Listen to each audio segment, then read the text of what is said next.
आज चीन में शायद ही कोई शी जिनपिंग से ज्यादा ताकतवर व्यक्ति है। वह चीन की कम्युनिस्ट पार्टी के सर्वोच्च नेता, देश के राष्ट्रपति और चीन की सबसे ऊंची सैन्य संस्था के प्रमुख भी हैं। 2018 में चीन के संविधान से राष्ट्रपति के कार्यकाल की सीमा हटा दी गई थी। इसके बाद 2022 में शी ने कम्युनिस्ट पार्टी के नेता के रूप में तीसरा कार्यकाल हासिल किया, जो पिछले कई दशकों में चीन के किसी भी पूर्व नेता ने नहीं किया था। इसी वजह से शी की अक्सर तुलना पूर्व नेता माओ जेडोंग से की जाती है। लेकिन इन दोनों का संबंध सिर्फ बड़ी ताकत रखने तक ही सीमित नहीं है, बल्कि इससे भी गहरा है। शी जिनपिंग के जन्म से पहले ही उनके पिता शी झोंगशुन पहले ही कम्युनिस्ट क्रांति का हिस्सा बन चुके थे। और अगर हमें शी परिवार की कहानी की शुरुआत समझनी है, तो हमें उस समय में लौटना होगा जब चीन में कम्युनिस्ट आंदोलन लगभग हार चुका था। 1930 के दशक में चीन में गृह युद्ध चल रहा था। राष्ट्रवादी सरकार, जिसका नेतृत्व चियांग काई शेक कर रहे थे, और कम्युनिस्ट बलों में माओ जेडोंग शामिल थे, आपस में लड़ रहे थे। उस समय राष्ट्रवादियों के नियंत्रण में देश का बड़ा हिस्सा था और वे बार बार कम्युनिस्ट ठिकानों को घेरने और कुचलने की कोशिश कर रहे थे। उस समय सबसे महत्वपूर्ण कम्युनिस्ट ठिकानों में से एक जियांगशी में था, जो दक्षिण पूर्वी चीन में है। 1934 में इसे और भी मजबूत राष्ट्रवादी बलों ने घेर लिया था। कम्युनिस्टों के पास खाना और जरूरी सामान भी कम पड़ने लगा था। अगर वे वहीं रहते तो उनके पूरी तरह हारने की संभावना बहुत ज्यादा थी। इसलिए 16 अक्टूबर 1934 को रेड आर्मी का एक बड़ा हिस्सा पीछे हटने लगा। 85,000 से ज्यादा सैनिक और अन्य कम्युनिस्ट कर्मी राष्ट्रवादी बलों की घेराबंदी से भाग निकले। ये पीछे हटना ही आज जिसे लॉन्ग मार्च कहा जाता है, उसकी शुरुआत थी। यह सिर्फ जगह बदलना भर नहीं था। जब रेड आर्मी इतनी लंबी दूरी तय कर रही थी, तब भी राष्ट्रवादी सेना उनका पीछा कर रही थी और हमला कर रही थी। वे पहाड़ों, नदियों, ठंडी जगहों और कठिन इलाकों से गुजरे।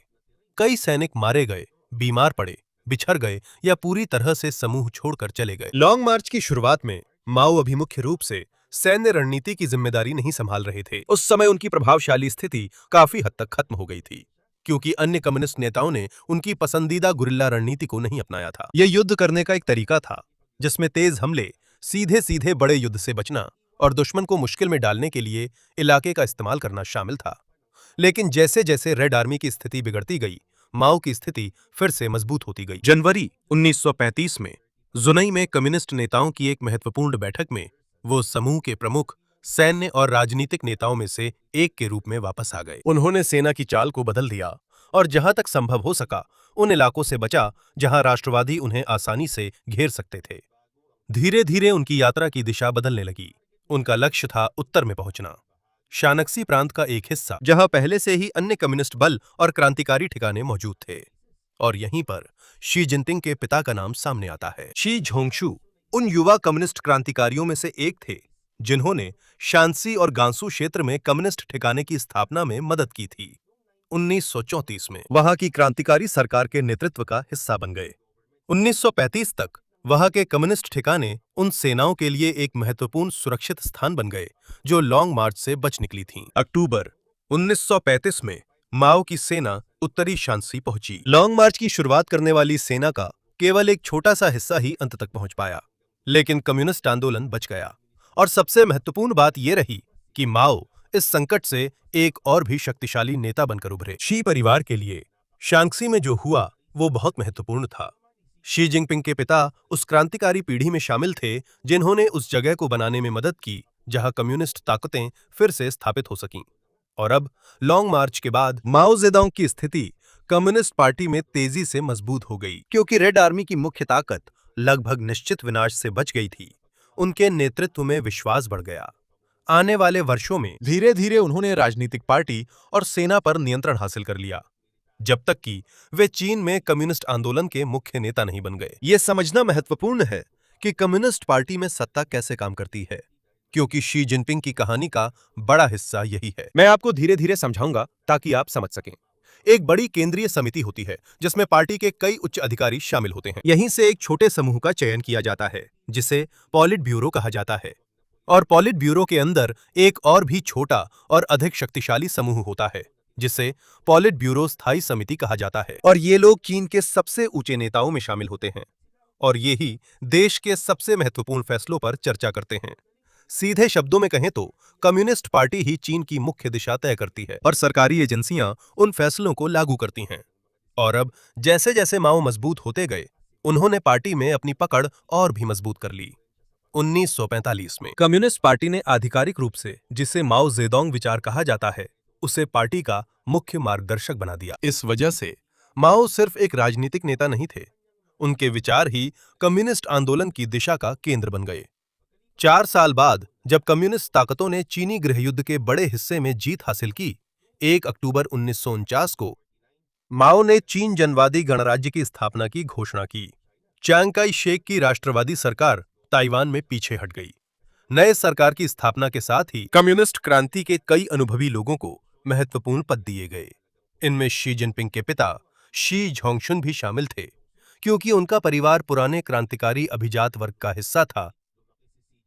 शी जिनपिंग ऐसे माहौल में बड़े हुए जहां इस तरह के शक्तिशाली क्रांतिकारी परिवारों के बच्चों को बाद में प्रिंसलिंग्स कहा जाने लगा। लेकिन माओ के शासन में पार्टी के करीब होना सुरक्षित रहने की गारंटी नहीं थी। 1962 में शी जिनपिंग के पिता सत्ता से गिर गए जब उन पर एक राजनीतिक विवाद में आरोप लगाया गया। उन्हें ऊंचे पद से हटा दिया गया और लंबे समय तक जांच और सामान्य राजनीतिक जीवन से अलगाव का सामना करना पड़ा। कुछ सालों बाद जब सांस्कृतिक क्रांति शुरू हुई तो उनकी स्थिति और भी खराब हो गई। माओ ने 1966 में सांस्कृतिक क्रांति शुरू की थी। इसका उद्देश्य क्रांतिकारी भावना को फिर से मजबूत करना और उन लोगों को हटाना था जिन्हें वह कम्युनिज्म की सही दिशा से भटका हुआ मानते थे। लेकिन यह बड़े पैमाने पर अराजकता में बदल गया। शिक्षक, बुद्धिजीवी, सरकारी अधिकारी और यहां तक कि अनुभवी कम्युनिस्ट नेताओं को भी अपमानित किया गया। उन्हें सताया गया, जेल में डाला गया या प्रताड़ित किया गया।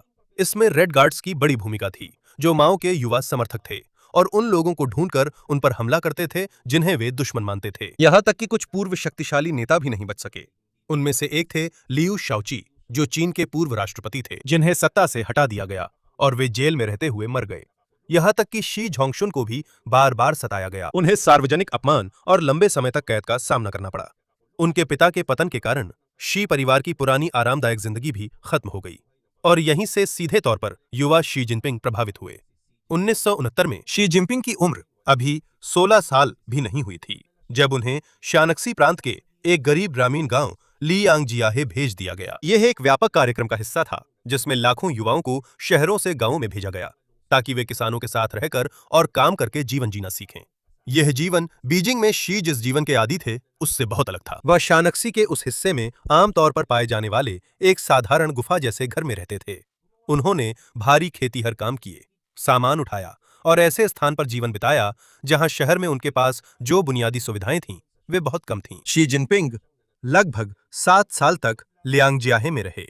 कुछ ही वर्षों में एक उच्च कम्युनिस्ट अधिकारी के बेटे से शी एक किशोर बन गए जो कठिन ग्रामीण इलाके में काम कर रहे थे, जबकि उनके पिता सत्ता में नहीं थे। लेकिन एक अजीब बात हुई। अपने परिवार के साथ हुई घटनाओं के बावजूद कम्युनिस्ट पार्टी से पूरी तरह दूर होने के बजाय उन्होंने ठीक इसका उल्टा किया। लियांगजियाहे में रहते हुए शी ने बार बार कम्युनिस्ट पार्टी में शामिल होने की कोशिश की, जब तक कि उन्हें आखिरकार स्वीकार नहीं कर लिया गया। और जब माओ का समय समाप्त हुआ, वही पार्टी जिसने कभी उनके परिवार को कठिनाई में डाला था, वही रास्ता बना जिसका इस्तेमाल शी जिनपिंग ने धीरे धीरे चीन में सर्वोच्च सत्ता तक पहुंचने के लिए किया। 1976 में माओ जेडोंग की मृत्यु के बाद चीन को सिर्फ एक नेता ही नहीं चाहिए था। कम्युनिस्ट पार्टी को उस सिस्टम को भी सुधारने की जरूरत थी जिसने माओ को इतनी ज्यादा ताकत दी थी। कई अनुभवी अधिकारी जिन्हें सांस्कृतिक क्रांति के दौरान हटाया या सजा दी गई थी, धीरे धीरे सरकार में वापस लाए गए। उनमें सबसे महत्वपूर्ण थे डेंग शियाओपिंग, एक अनुभवी कम्युनिस्ट नेता जिन्हें माओ के समय में 2 बार सत्ता से हटाया गया था। 1970 के दशक के आखिरी हिस्से तक डेंग चीन के सबसे शक्तिशाली नेता बन गए थे, भले ही वे कभी राष्ट्रपति या कम्युनिस्ट पार्टी के महासचिव नहीं बने। माओ के समय की तरह सारी सबसे ऊंची पदवियां एक ही व्यक्ति के पास रखने के बजाय सत्ता को अलग अलग नेताओं और संस्थाओं में बांट दिया गया। 1981 में कम्युनिस्ट पार्टी ने अपने इतिहास पर एक महत्वपूर्ण आधिकारिक समीक्षा जारी की। इसने चीन जनवादी गणराज्य की स्थापना में माओ की भूमिका को स्वीकार किया, लेकिन सांस्कृतिक क्रांति की बड़ी गलतियों की भी निंदा की। इसके साथ ही सामूहिक नेतृत्व को ज्यादा महत्व दिया गया। इसका मतलब है कि पूरे देश के लिए फैसले करने का अधिकार सिर्फ एक व्यक्ति के पास नहीं होना चाहिए।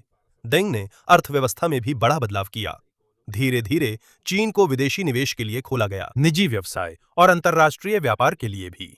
1979 में डेंग ने संयुक्त राज्य अमेरिका का दौरा किया, जो चीन की नई दिशा का एक स्पष्ट प्रतीक था। आने वाले दशकों में उनके समय में शुरू किए गए आर्थिक सुधारों ने देश की अर्थव्यवस्था को तेजी से बढ़ने में मदद की, लेकिन इसका मतलब ये नहीं था कि चीन लोकतांत्रिक बन गया।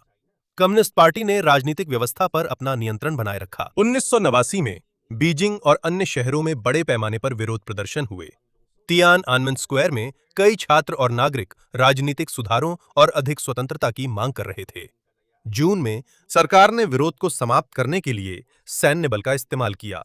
मारे गए लोगों की सही संख्या अभी भी स्पष्ट नहीं है, लेकिन यह साफ है कि बहुत से लोग मारे गए। बदलते समय में चीन शी जिनपिंग का लंबा राजनीतिक करियर शुरू हो रहा था। ग्रामीण इलाकों में अपने समय के बाद शी ने बीजिंग की सिंघुआ यूनिवर्सिटी में पढ़ाई की। 1970 के दशक तक वह कम्युनिस्ट पार्टी के सदस्य भी बन गए थे और केंद्रीय सरकार के पास ही रहने के बजाय शी ने चीन के अलग अलग हिस्सों में अपना करियर बनाने का फैसला किया। 1980 के शुरुआती वर्षों में उन्होंने बीजिंग के पास हेबेई प्रांत के झेंगडिंग काउंटी में काम किया। यह सबसे ऊंचा पद नहीं था और ना ही चीन का सबसे अमीर इलाका था, लेकिन यहीं से शी को स्थानीय सरकार में सीधा अनुभव मिलना शुरू हुआ। इसके बाद वे फुजियान चले गए, जो ताइवान के सामने स्थित एक तटीय प्रांत है। फुजियान में उन्होंने 17 साल से भी ज्यादा समय तक अलग अलग पदों पर काम किया। वे स्थानीय अधिकारी, शहर के नेता बने, उपप्रांतीय नेता और बाद में गवर्नर बने। इसी वजह से शी ने देखा कि उस समय स्थानीय अर्थव्यवस्था और सरकार कैसे चलाई जाती है, जब चीन तेजी से खुल रहा था व्यवसाय और अंतर्राष्ट्रीय व्यापार के लिए। फुजियान से शी झेजियांग चले गए। यह एक समृद्ध तटीय प्रांत है जो कई निजी व्यवसायों के लिए जाना जाता है। वहां वे गवर्नर बने और फिर पार्टी सचिव, जो प्रांत में सबसे उच्च कम्युनिस्ट पार्टी अधिकारी होता है। इस लंबे समय के दौरान शी को तुरंत चीन का नेतृत्व करने के लिए सबसे मजबूत या सबसे मुखर उम्मीदवार के रूप में नहीं पहचाना गया, लेकिन उन्होंने एक महत्वपूर्ण चीज बनाई। विभिन्न स्थानों में नेतृत्व का लंबा रिकॉर्ड और कम्युनिस्ट पार्टी के भीतर संबंध। बड़ा मौका 2007 में आया। शंघाई में एक बड़ा भ्रष्टाचार घोटाला हुआ और शहर के पूर्व पार्टी सचिव को हटा दिया गया। शी को शंघाई में कम्युनिस्ट पार्टी के नए नेता के रूप में भेजा गया, जो चीन के सबसे महत्वपूर्ण शहरों में से एक है। वह वहां केवल 7 महीने ही रहे। अक्टूबर 2007 में शी को पॉलिट ब्यूरो स्थायी समिति का सदस्य चुना गया। उस समय वह चीन के सबसे शक्तिशाली 7 अधिकारियों में शामिल हो गए थे। एक साल बाद वह देश के उपराष्ट्रपति भी बने। इन पदों ने उन्हें स्पष्ट रूप से संभावित अगले नेता की कतार में खड़ा कर दिया और 2012 में हू जिनताओ के पद छोड़ने के बाद जनरल सेक्रेटरी के रूप में शी जिनपिंग ने कम्युनिस्ट पार्टी की सबसे ऊंची पोस्ट संभाली। इसी के साथ उन्होंने सेंट्रल मिलिट्री कमीशन की कमान भी संभाली। इस तरह उनके पास पार्टी और सेना दोनों की सबसे ऊंची कमान आ गई। 2013 में वह चीन के राष्ट्रपति भी बने।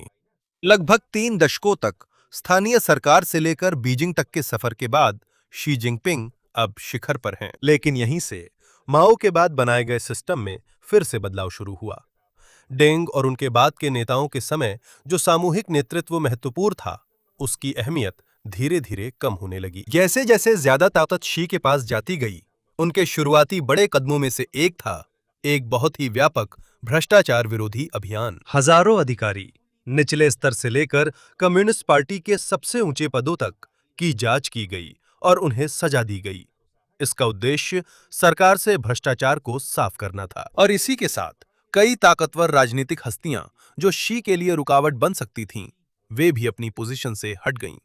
और जैसे जैसे यह अभियान चलता, धीरे धीरे ये दिखने लगा कि वो नेता जिसे कभी किशोरावस्था में बीजिंग से निकाल दिया गया था, सिर्फ सत्ता के केंद्र में वापस नहीं आया, वो अब ये भी बदलना शुरू कर रहे हैं कि चीन में सत्ता खुद कैसे काम करती है। शी जिनपिंग के नेतृत्व के शुरुआती वर्षों में भ्रष्टाचार विरोधी अभियान तेजी से फैला। कई उच्च पदस्थ कम्युनिस्ट पार्टी और सैन्य अधिकारियों की जांच की गई, उन्हें हटाया गया या जेल में डाला गया। सबसे बड़े मामलों में से एक था झो योंगकोंग का मामला, जो पहले पॉलिट ब्यूरो की स्थायी समिति के सदस्य थे और चीन की आंतरिक सुरक्षा के प्रमुख थे। 2015 में उन्हें भ्रष्टाचार और अन्य मामलों के लिए उम्र कैद की सजा सुनाई गई। अगले कुछ वर्षों में लाखों पार्टी अधिकारियों को विभिन्न अनुशासनात्मक उल्लंघनों के लिए सजा दी गई। यह अभियान 2026 तक जारी रहेगा, जिसमें उच्च सैन्य अधिकारियों की नई जांच भी शामिल है। कम्युनिस्ट पार्टी के लिए अभियान ये दिखाता है कि जब भ्रष्टाचार में कोई अधिकारी शामिल होता है तो कोई भी सुरक्षित नहीं है। लेकिन कुछ विश्लेषकों के अनुसार इसमें बड़ी राजनीतिकरण भी है। कुछ पूर्व शक्तिशाली अधिकारी अब सत्ता में नहीं हैं, जबकि शी के करीबी नेताओं की संख्या महत्वपूर्ण पदों पर बढ़ गई है। इसी कारण उनके नेतृत्व में सत्ता और भी अधिक केंद्रीकृत हो गई है। इसके साथ ही शी की व्यक्तिगत राजनीतिक स्थिति भी और मजबूत हो गई है। 2017 में कम्युनिस्ट पार्टी के संविधान में नए युग के लिए चीनी विशेषताओं वाले समाजवाद पर शी जिनपिंग विचार को शामिल किया गया। 2021 तक पार्टी ने अपनी पूरी इतिहास में तीसरा प्रमुख ऐतिहासिक प्रस्ताव जारी किया। इस दस्तावेज का एक बड़ा हिस्सा शी की भूमिका को नए युग में कम्युनिस्ट पार्टी के मुख्य नेता के रूप में उजागर करने पर केंद्रित था। जैसे जैसे चीन के भीतर शी की स्थिति मजबूत होती गई, देश की शक्ति भी बाहर बढ़ती जा रही है।